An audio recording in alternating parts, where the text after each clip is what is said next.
দিলে ভি তার রংটা সুন্দরী সরসা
ओडिशा आदर्श विद्यालय कुनी कुनी कलाकार मानकु बहुत बहुत धन्यवाद।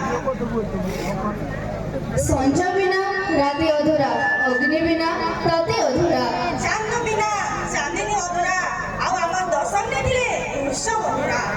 हंस चाले होली होली, मयूर नाचे डेना मेलाई, एंता डांस धमाका हवा जे काना कहउछन दर्शक इकोक्सर अमन जीवा दवली दासन जोरदार ताली संगे स्वागत कर्मा अमर नटराज एकेडमी कटक।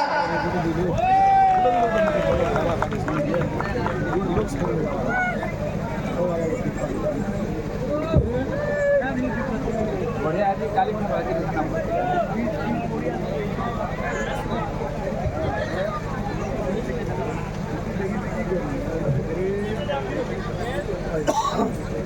आज्ञा काटते हैं